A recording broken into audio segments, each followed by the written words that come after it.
임하고 오늘 에스겔 우리 한번 보겠습니다. 여러분, 에스겔은 그냥 단어 뜻이 하나님이 강하게 하신다 뭐 그런 뜻입니다. 그래서 하나님이 단련하신다 그런 뜻이지요.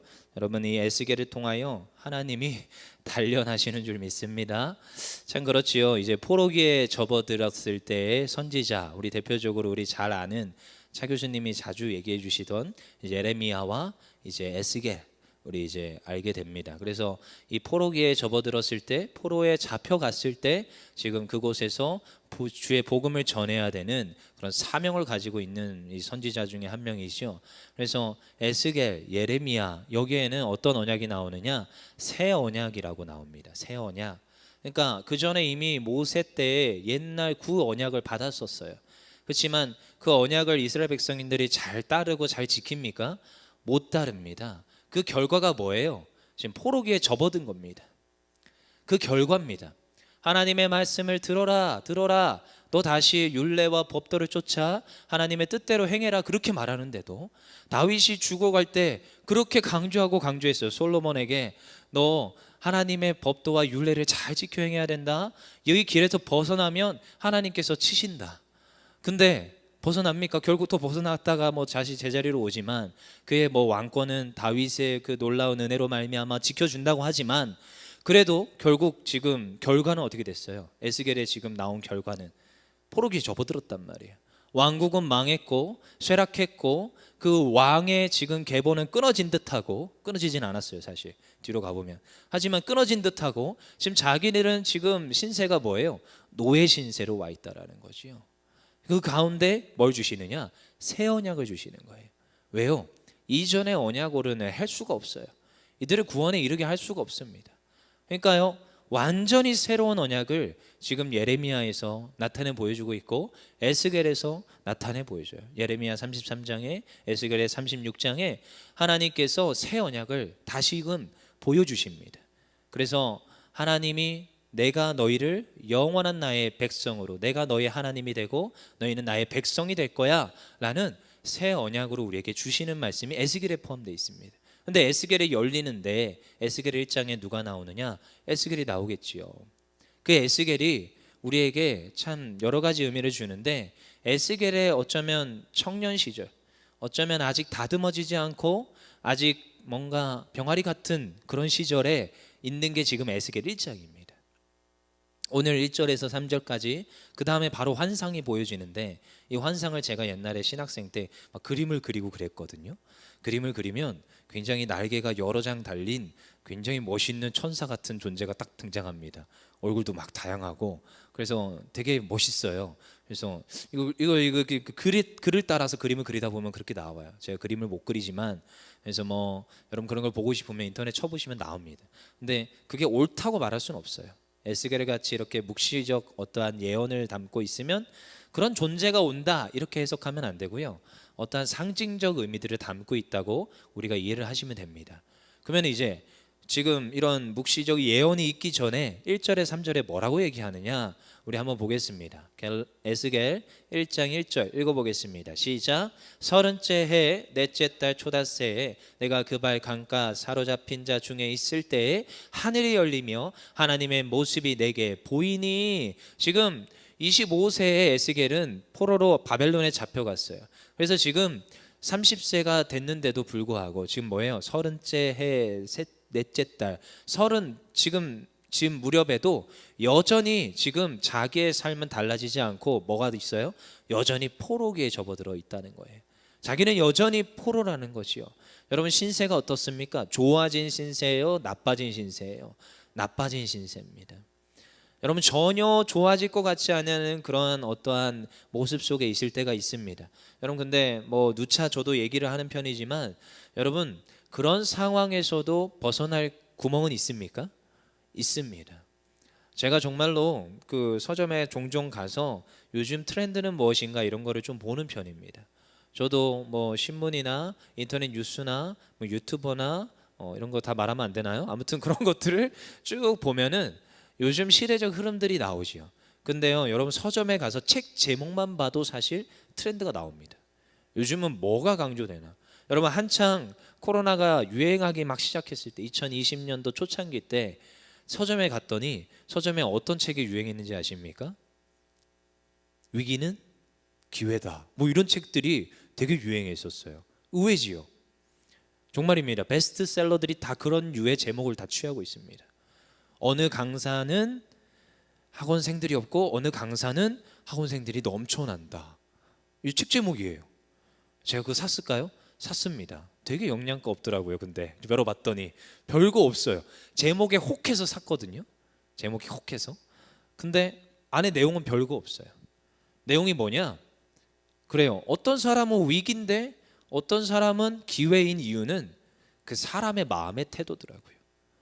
그러니까요, 행동이 달라지고요.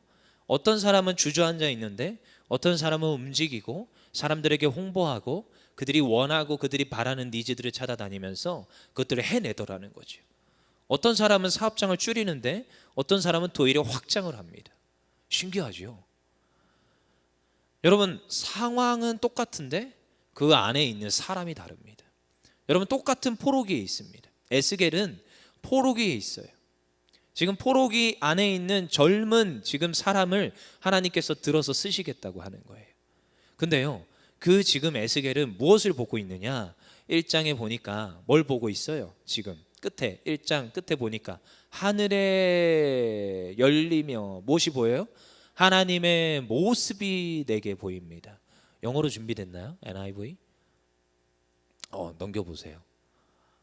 쭉쭉쭉쭉 뒤에 밑줄 그은 거. 맞죠? 저기 보입니까? The heaven were open. 하늘이 열렸어요. And I saw vision of God. 하나님의 모습이 보이기 시작한 거예요. 하늘이 열린 거예요. 지금 열렸어요. 오픈했어요. 근데 vision of God. 하나님의 모습이 보였어요. 근데 여기서 이제 vision이 좀 다른 언어기, visions와 vision이 비슷한 말이면서 다른 뜻이죠. 모습, 형상 이걸 담고 있지만 하나님의 모습이 보이는, 하나님의 비전이 보이네요. 여러분, 이 지금 에스겔은 뭐가 보여요? 하나님이 보이는 거예요. 지금 자기는 포로에 있어요. 근데 30째 해에 누구를 보느냐? 하나님이 보이는 거예요. 비참한 속에 있는데, 비참함 속에 있고 지금 포로의 기회 속에 있는데 지금 남들은 여전히 지금 새해가 밝았는데도 여전히 지금 시대적 상황은 똑같다. 어쩌면 악재다. 그리고 저기 어디인가에선 지금 굉장히 지금 씨름하고 있고 오늘도 뭐 개수가 어마어마한 지금 사람들이 죽었다 하면서 지금 새해 시작부터 이러한 여러 가지 상황들 속에 있을 때가 있습니다. 근데요, 여러분, 이런 상황에서도 누군가는 기도의 자리 쓰고요, 누군가는 또한 새로운 도전들을 하며 또한 내 주어진 그 환경 가운데 하나님은 나에게 무엇을 원하시는가를 발견하며 달려가는 줄 믿습니다. 오늘 에스겔은 그 지금 고난의 환경 가운데 하나님을 바라볼 수 있었어요. 하늘이 열리고 하나님의 형상을 집중하기 시작했습니다. 여기서부터 우리는 다른 거예요. 에스겔이 다른 듯이 우리도 달라야 됩니다. 상황이 어떻든 간에 하나님 보여주신 비전, 하나님의 모습, 하나님의 형상에 집중하는 우리 모두 되길 원합니다. 그랬을 때 하나님께서 오늘도 우리를 부르세요. 에스겔 1장 3절 읽어보겠습니다. 시작. 갈대아 땅 그발 강가에서 여호와의 말씀이 부시의 아들 제사장 나 에스겔에게 특별히 임하고 여호와의 권능이 내 위에 있으니라. 아멘. 지금 갈대아 땅 그발 강가에 있었어요. 지금 뭐예요? 바벨론에 있는 거예요. 지금 자기는 포로기입니다. 근데 그 강가에서 누구를 만나냐? 하나님의 형상을 보고 하나님의 말씀이 누구에게 임했어요? 에스겔에게 특별히 임하는 거예요. 여러분, 우리에게 주의 말씀이 임할 때는 특별한 줄 믿습니다. 하나님이 우리를 직분자로 세우시고 우리보다 앞서서 우리에게 뭔가를 맡겨주실 때는 여러분 이유가 있고요, 사명이 있습니다. 제가 이렇게 앞으로 나오려고 하는데 이 찬양 해야 되겠더라고요. 그래서 그냥 한 거예요. 네, 성령의 인도함 따라 준비한 거는 아닙니다. 정명호 목사님 찬양하시고 내가 들어가서 기도로 마무리 이렇게 써놨어요. 네. 이렇게 써놨는데 찬양을 해야겠더라고. 왜요? 맡기신 소명을 이루어야 된다. 여러분, 오늘도 우리가 그걸 기억해야 됩니다. 2월입니다. 이제 3월을 준비하지요. 여러분, 소명을 이루는 거예요. 여러분, 누군가에게는 지금 수많은 양들이 걸려 있습니다. 우리 교회는 셀교회이기 때문에 순장님들이 순원들을 잘 체킹을 해야 됩니다. 근데 옛날에 교수님이 이렇게 얘기했어요. 너희들이 나중에 세상으로 나가서 이제 교회를 건립하고 교회에서 목자로 하나님 앞에 쓰임 받을 건데 딱 이렇게 저한테 얘기하셨어요. 목자는 양의 형편을 살피는다. 목자가 양의 형편을 모르면 목자가 아니다, 사꾼이다. 그렇게 얘기를 하시더라고요. 여러분, 목자는 양의 형편을 살피는 겁니다. 그 말을 잘 이해를 못했어요. 그때는 어렸으니까요. 시간이 지나면서 조금씩 어렴풋이 알아갑니다. 양이요, 지나가다가 돌불에 걸려서요 다리가 삐끗했어요. 근데 양이 말을 할까요? 엄매 아파요, 다리가 지금 삐끗했어요. 목자에게 얘기를 할까요? 얘기 안 합니다. 왜요? 머릿속에서 지금 목자 지금 소리만 듣고 열심히 가는 거예요. 자기 아픈 티도 안 내고 지금 막 걷다가 지금 나무 가시가 있는 거에 발이 찍혔어요. 나무 가시가 그대로 있는데 지금 봤는데 계속 다리가 아파요. 근데 목자한테 말할까요? 엄매 지금 이거 나무 가시가 박혔어요. 이렇게 얘기할까요? 안 해요. 근데 목자는 알아요, 몰라요? 양의 음성을 듣고 양의 걸음걸이를 듣고 보고 지금 양의 지금 태도를 보고 양이 어떤지를 압니다. 그게 목자라는 거예요. 시간이 지나면서 말씀을 보면서 깨닫게 되는 겁니다. 여러분, 목자가 그래야 되는 점 있습니다. 우리가 사명을 받았어요. 소명을 받았어요. 하나님 앞에서 직분을 받았고 하나님 앞에서 내가 앞선 자로, 누군가는 선생님으로, 누군가는 내가 직분자로 앞서서 어쨌든 간에 가정에서 내가 부모로 모두가 다 그 책임이 있습니다. 앞섰다는 그 이유 하나로 하나님이 주신 거예요. 무엇을요? 소명을. 그래서 오늘도 그 소명은 하나님 특별히 주신 소명임을 깨닫고 오늘도 그 소명을 이뤄가는 우리 모두 되길 원합니다. 여러분, 근데 소명을 이룰 때 첫 번째 3절에 보니까 갈대아 땅 그발 강가에서 여호와의 말씀이 부시의 아들 제사장 나 에스겔에게 임했다. 여러분, 특별히 임했는데 누구에게 임했느냐? 제사장 에스겔에게 임하는 거예요. 여러분, 사실 하나님께서 특별히 주셨지만 여러분, 이 특별히가 우리에게 특별하지만 이 당시에는 태어나면 그냥 제사장입니다. 에스겔 제사장입니까? 맞습니다. 누가 제사장이니까 제사장일까요? 아빠가 제사장이니까 제사장이에요. 그러니까 지금 에스겔은 태어나자마자 제사장이에요? 아니면 에스겔은 이제 잘 훈련받고 준비돼서 제사장인 거예요? 아니요, 태어나자마자 얘는 제사장인 거예요. 지금 성장하면서 넌 이제 앞으로 제사장이야. 그리고 그 제사장 중에 대제사장을 뽑겠지요. 제사장이에요. 제사장의 가족의 특별히 아들은 그냥 제사장입니다. 그렇지만 에스겔은 자기가 알고 있는 거예요. 나는 제사장이다. 여러분, 제사장이라는 정체성이 명확해야 됩니다. 내가 하나님 앞에 불림받아 하나님의 일꾼이라는 정체성이 명확해야 됩니다. 저는요 항상 이야기하고요 항상 말하는 것 중에 하나입니다. 무슨 일을 하던 간에 여러분, 정체성입니다. 내가 누군가, 오늘도 그걸 반드시 따져 물어야 됩니다. 나는 오늘도 하나님 세워주신 교회에서 누구인가? 손님인가? 내부자인 성도인가? 여러분, 성도라면서 예배드리러 왔는데 내가 율정교회 1년을 다녔는데도 여전히 손님인 경우가 있습니다. 그러면 면담을 해보잖아요. 이렇게 얘기합니다. 어느 교회에서 굉장히 많이 일을 하다가 우리 율정교회 왔는데 또 일 시키려고 하니까 하기 싫어서요. 뭐 이런 식으로 얘기를 합니다. 골자가 그렇습니다. 그러면요 저는 이제 속으로 안타깝습니다. 그 사람이 신앙이 성장할 수 있을까요?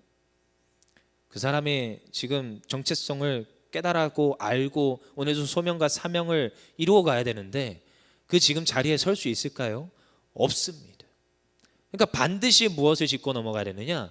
나의 정체성, 나는 누구인가? 오늘도 하나님이 날 누구로 불러주셨는가? 이걸 명확히 인지하셔야 됩니다. 그랬을 때 하나님께서 오늘도 이 에스겔처럼 제사장이라는 정체성을 명확히 깨닫게 하시는 줄 믿습니다. 한때 굉장히 이슈됐던 동영상이 있었습니다. 화상으로 얼굴을 수술한 영국의 소녀였어요. 이제 막 창창한 청소년입니다. 근데 화상으로 얼굴이 진짜 다 화상으로, 제가 자료 한번 띄우러 가다가 괜히 또 저거 저작권 문제될 것 같아가지고 그건 안 될 것 같고요. 있습니다. 검색해 보시면 영국의 16세 소녀였어요. 그 당시에. 근데 화장을 하는 거죠. 그래서 그걸 유튜브에 찍어 올렸어요. 화장을 하는데 처음에는 굉장히 화상을 입어가지고 힘들잖아요, 얼굴 보는 게. 근데 화장을 해서 저도 굉장히 많이 달라질 걸 기대했습니다. 근데 딱히 많이 안 달라졌습니다. 엄청 막 옛날과, 그러니까 before, F4 해서 엄청 F4가 달라질 줄 알았어요. 근데 화장한 게 다 그냥 보여요, 저는. 근데 자기 너무 예쁘다고 이렇게 유튜브 영상을 찍어서 올리더라고요. 제가 그거 보면서 참 여러 가지 생각을 했습니다. 저 사람은 어떤 정체성이 있을까? 자기 예쁘다는 거예요. 괜찮다는 거예요. 그분의 지금 외모의 모습이 아닙니다. 내면의 아름다움이 보이는 거지. 여러분, 우리는 내면의 아름다움, 이게 정체성이고요, 자기의 존재감입니다. 그래서 사람의 말에 휘둘리지 않습니다. 오늘도 나에게 주어진 하나님의 명령, 사명에 붙들립니다. 그래서 다른 사람의 평가에 흔들리지 않습니다. 나를 이곳에 세운 이유가 무엇인가? 나를 이곳에 누가 세우셨나? 나를 이곳에 누가 보내셨나? 그거 하나만 명확하면 오늘도 이 정체성. 그래서 지금 그 발 강가에 있는 에스겔은요, 정체성이 명확한 거예요. 나는 부시의 아들 제사장, 나 에스겔. 그러니까 자기는 제사장인 거예요. 그러니까 어딜 가도 제사장인 거예요. 이제 30입니다, 이 사람. 나이 많지도 않습니다. 하지만 어딜 가도 제사장이에요. 그럼 자기는 말씀을 선포해야 되고 가르치고 알려줘야 될 의무가 있습니다. 백성으로 하여금 바른 제사를 드리게끔 인도할 의무가 있습니다. 그 역할을 누가 감당해요? 에스겔이 감당하는 거예요. 이게 정체성입니다. 여러분, 이러한 정체성을 우리가 가져서 오늘도 하나님 주신 사명과 소명을 이뤄가길 원합니다. 여러분, 근데 우리가 참 이런 걸 알려면 두 번째, 무엇이 먼저 돼야 되느냐? 하나님과 실제적인 만남이 필요합니다. 여러분, 만남이라고 했어요. 1절에 보니까 이미 나오지요. 하늘이 열리고 하나님의 모습이 내게 보였다. 여러분, 이까지 가는 데까지가 여러분 어떤 단계를 거쳐야겠습니까? 여러분, 하늘이 열리고 하나님의 형상이 보이는 것, 그냥 어느 날 갑자기 뚝딱 하나님의 특별 계시요? 여러분, 이 정도까지 가려면요, 여러분 수없이 많은 훈련과 수없이 많은 기도의 자리와 수없이 많은 예배의 자리에 서 있어야 됩니다. 여러분, 저는 그래서 항상 이렇게 얘기합니다. 아이들에게도 이렇게 얘기합니다. 특별히 하나님의 은혜가 임하려면 항상 단순 지속 반복 가운데 하나님 앞에 서야 된다. 여러분, 저는 항상 얘기하는 것 중에 하나입니다. 여러분, 근데 그렇게 신앙생활 열심히 하는데도 죽을 때까지 하늘이 열리며 하나님이 보였다, 못 보신 분들도 있습니다. 죽을 때까지. 그리고 누군가는 그렇게 소망하는 은사 못 받고 가는 경우도 있습니다. 분명히 다른 은사 받은 것 같은데, 제가 봤을 때는. 근데 그분이 원하는 은사 못 받고 장례 치르는 경우도 있습니다. 하지만 그럼에도 불구하고 뭘 해야 되는 거예요? 가장 기본적인 자세에서 하나님 앞에서 말씀으로 쓰고 찬양하고 예배하고 섬기고, 그러한 교회 생활 가운데 하나님의 영광을 나타내는 거예요. 그 자리로 나아갔을 때 하나님 어느 날 갑자기 특별히 임하는 그 하나님의 은혜가 임함을 믿습니다. 여러분, 근데 저는 이 특별히 임하는 거 너무 좋지요. 하지만 저는 특별히 누구에게나 안 임한다고 알고 있거든요. 이미 너무 많이 봤거든요.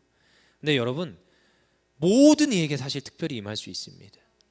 내가 하나님 앞에 예배하고 하나님 앞에 성경 읽고 말씀 읽고 기도하는 자리, 그 자리에만 바로 서도요, 하나님 그 사람에게는 특별히 임하는 하나님의 은혜가 임함을 믿습니다. 누군가는 어느 날 갑자기 기도하다가 하나님의 음성을 들었다 이러는데, 아니요, 매일같이 하나님의 말씀을 통하여 주의 음성을 듣는 줄 믿습니다. 그래서 오늘 이건 나에게 주시는 말씀이에요.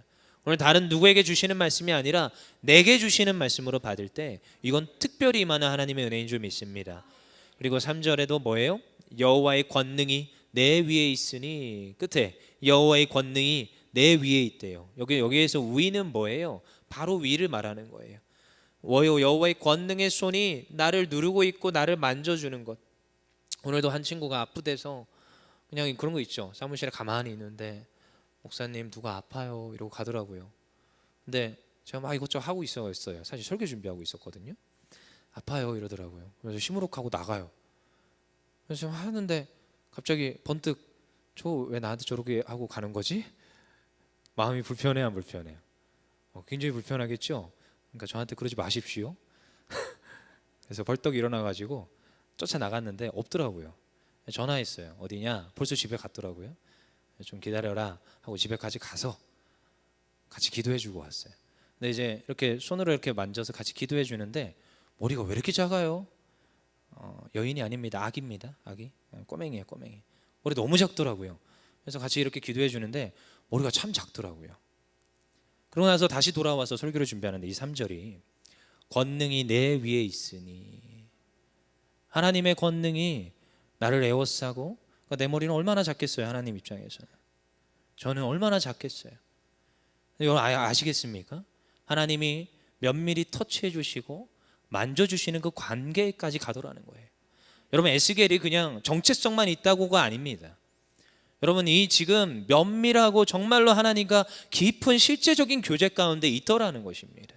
여러분 이런 자가 능력이 나옵니다. 이런 자가 어디를 가든 하나님의 역사하심과 하나님의 함께하심이, 하나님의 증거하심이 나타나게 돼 있는 줄 믿습니다. 그래서 세 번역으로 보면 뭐라고 나오느냐?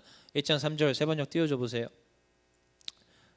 뒷절에 나 에스겔. 그래서 거기에서 주님의 권능이 뭐예요? 왜 자꾸 왔다 갔다. 거기에서 주님의 권능이 나를 사로잡았다. 뭐예요? 주의 권능이 나를 사로잡는 거예요. 왜요? 지금 면밀한 관계 가운데, 친밀한 가운데 있으니까 권능이 나를 사로잡는, 에스겔을 사로잡는 그 지금 관계 속에 있다라는 것입니다. 여러분 이것을 위해서 우리가 오늘도 기도해야 됩니다. 근데요 에스겔이 어디 있었어요? 3절에 보니까 갈대아 땅 그발 강가에서, 여러분 그곳에 있었어요. 어디요? 포로 식민지 가운데 지금 있는 거예요. 자기 지금 나라 땅이 아니에요. 거기에 있는 거예요. 포로 그 땅 그발 강가.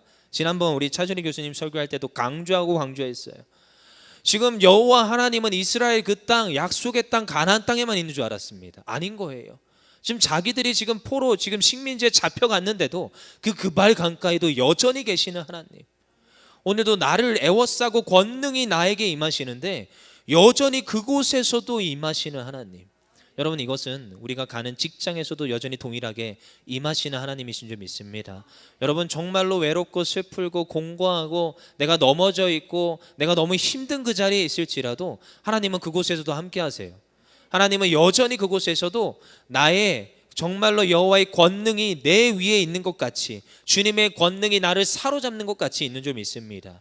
그 분과 함께하며 교제하며 그 주님을 내가 받아들이는 그 단계, 그 지금 깊은 관계까지 가는 우리 모두 되기를 원합니다. 여러분 근데 여러분 여기 지금 에스겔이 정말 오랜 세월을 지금 버티고 지금 포로기에 있지만 여러분 이곳에서 어떻게 해야 돼요? 하나님과 함께하며 버티고 이겨내야 됩니다. 여러분 버티고 이겨내야 됩니다. 우리의 신앙생활은요 여러분 단거리가 아닙니다. 장거리입니다. 그래서요 여러분, 그래서 제가 항상 그 하는 게 이 정신이 바로 서야 되는 거예요. 그래서 계속 정체성 얘기하는 이유가 거기 있습니다. 왜요? 계속 우리는 달려가는 길이기 때문에. 나이가 먹어가도요 지금 항상 이런 생각을 하죠. 저희 청소년부 지금 교사들이 항상 내는 기도 제목이 요즘 그겁니다. 새로운 피가 필요하다. 무슨 말이야? 헌혈하려고 그래? 하면서 뭐예요? 새로운 교사들의 유입이 필요하다는 거예요. 그래서 지금 청소년부 교사 모집합니다. 근데 아니라 그런 소리를 들을 때마다 다음 세대가 필요하다 이렇게 말을 하더라고요. 맞습니다. 필요합니다. 근데 저는 또 이런 생각도 합니다. 다음 세대도 필요하지요. 근데요 저희가 먼저 바로 서야 됩니다. 저희가 1살 2살 먹었다고 남한테 물려주고 뒤로 빠지는 게 아니고요, 저희가 할 수 있는 그 날까지 최선을 다해서 버티고 애써서 견디고 이 모든 것들을 감당해야 됩니다. 여러분 누군가는 이 마가복음 20장에 있는 포도원 주인 이야기를 보면서 여러분 그 있지요, 포도원 주인 마음대로예요. 사실 포도원 주인이 마음대로잖아요. 품삯을 정확하게 지금 딱 지금 1달란트로 딱 정합니다. 내가 너한테만 딱 하나만 줄 거야. 근데 주인이요 9시에도 와서 데려가고요, 1시에서 와서 데려가고요, 3시에도 데려와서 가고요, 5시에도 데려옵니다. 그러니까 지금 품꾼들이 어이가 없는 거예요. 자기하고 지금 9시에 온 자기하고 지금 5시에 온 쟤하고 어떻게 저하고 쟤하고 같은 품삯을 받습니까? 말이 안 됩니다. 따지잖아요. 근데 주인은 잘못이 있습니까? 없습니까? 계약서는 어떻게 됐어요?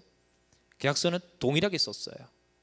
너희가 얼마나 하든 상관없이 그냥 하루 품삯은 정해진 거예요. 그때를 줘야 되는 거예요. 그러니까 주인 잘못이 있습니까? 없습니다. 이건 세상 법정으로 가도 문제가 될 게 전혀 하등없어요. 근데 저는 사실 5시에 온 사람이 은혜 받았다 이런 설교를 할 때마다 전 좀 곤란합니다. 전 5시에 안 갔거든요. 저는 9시부터 가 있거든요. 저는 모태신앙이잖아요. 전 20살부터 지금 신학교 가가지고 지금 애써서 지금 20년을 그래서 저는 곤란했어요. 마태복음 20장 볼 때마다 화가 났어요. 처음에 어렸을 때. 근데 그런 거 보면서 날마다 이렇게 생각하는 거예요. 지금 9시에 간 자가 불평할 게 아닙니다. 5시에 간 자는 은혜 받았으니까 아싸 이거지만 9시에 간 자도 사실 불평할 게 없어요. 똑같이 품삯을 받아요? 받습니다. 문제될 게 있습니까? 없습니다. 이게 만약에 잔치 비유라면 똑같이 천국 잔치에 들어갑니까? 들어갑니다. 문제될 게 있습니까? 없습니다. 근데 문제되는 게 딱 하나가 있어요. 9시에 들어간 자가 중간에 때려치고 나오면 문제가 됩니다. 그거 아십니까? 그러니까 어떻게 해야 돼요? 끝까지 버텨서 가기만 하면 돼요. 여러분 끝까지 이 모든 걸 잘 감당하면 됩니다. 여러분 그래서 저도 어릴 때부터 들었던 것 중에 하나입니다. 맡은 거는 어쩔 수 없이 못하기 전까진 못하겠다고 말하지 마라. 그 무슨 말인지 몰랐어요. 누군가 너를 필요로 할 때 필호 말고 필요를 할 때 가서 사용되라. 무슨 말인지 몰랐거든요. 시간이 지나면서 조금씩 압니다. 저도 단계를 거쳐왔잖아요. 근데 그럴 때 서운할 때가 있어요. 이제 저도 대학교를 졸업했잖아요. 근데 이제 고학년이 됐다고 너는 이제 졸업할 아이. 군대에서도 그런 거 느꼈거든요. 이제 넌 나갈래. 뭐 이런 거. 괜히 서운합니다. 그 조금 남겨놓고 어차피 전 나갈 거긴 한데 굉장히 홀대하고 막대해요. 왜 이러지? 근데 그때 제가 항상 느꼈던 것 중에 하나, 이게 끝까지 잘 감당해야 되는구나. 여러분 시작도 중요하지만 유종의 미라고 했습니다. 마무리가 제일 중요하더라고요. 그러니까 9시에 들어갔던 사람은 하루 일과가 끝나는 6시까지 있어야 되는 거예요. 근데 있기만 하면 어떻게 됩니까? 하나님 나라 계산법이 참 좋습니다.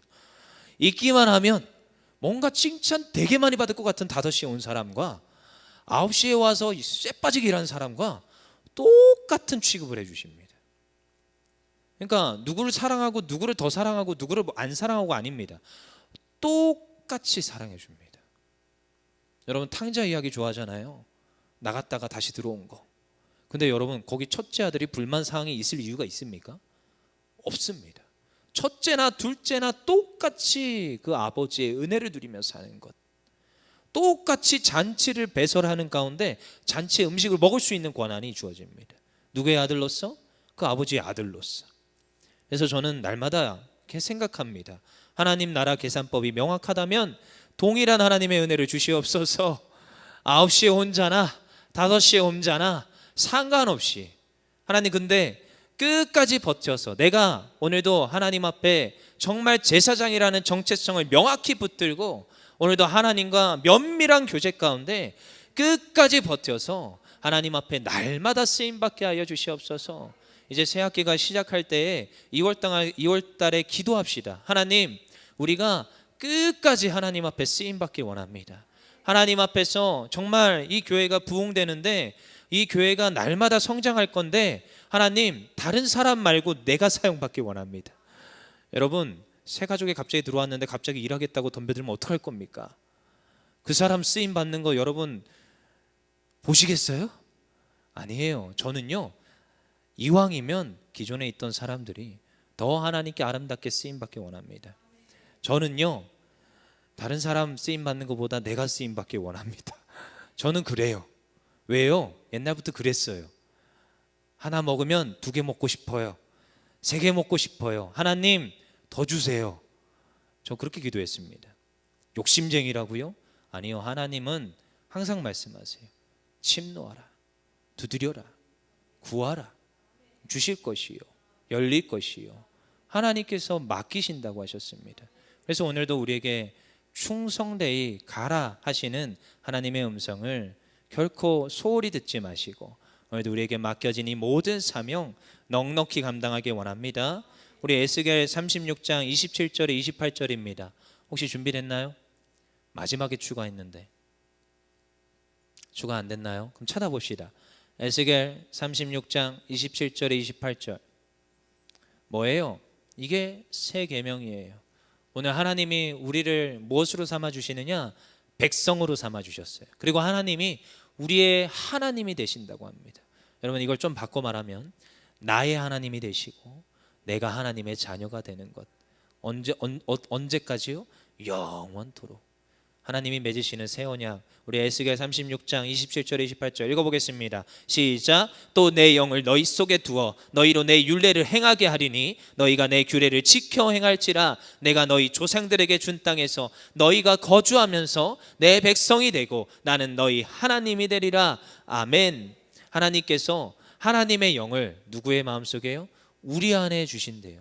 그러니까 그전에는 우리가 애써서 하는데도 또 넘어지고 또 실수하고 또 넘어지지만 하나님께서 어떻게 하시느냐? 이제 에스겔에서 새로운 언약을 맺으시는데 내가 너희에게 내 영을 주리라. 그러니까 뭘 주시는 거예요? 하나님을 주시는 거예요. 하나님이 내 안에 오시면 내가 오늘도 하나님의 규례를 따라 행하고 그리고 내가 조상에 준 그 땅 가운데 거주하는 천국 백성이 될 것이다 분명히 말하고 있습니다. 그래서 오늘 이 저녁의 마무리는요, 하나님 에스겔에 이 맡긴 이 모든 정체성 하나님 제가 이루기를 원합니다. 하나님 오늘도 제가 하나님 앞에서 면밀한 교제와 관계 속에 하나님이 맡긴 모든 특별한 이 말씀을 이루기를 원합니다. 근데요 내 힘으로는 할 수 없습니다. 하나님 오늘도 내게 임하여 주시옵소서. 성령 하나님 내 안에 들어와 주시옵소서. 그리하여 하나님의 규례를 지켜 행하며 하나님 땅에 거하는 하나님의 백성 되는 그러한 귀한 은혜를 더하여 주시옵소서. 그렇게 부르짖어야 될 줄 믿습니다.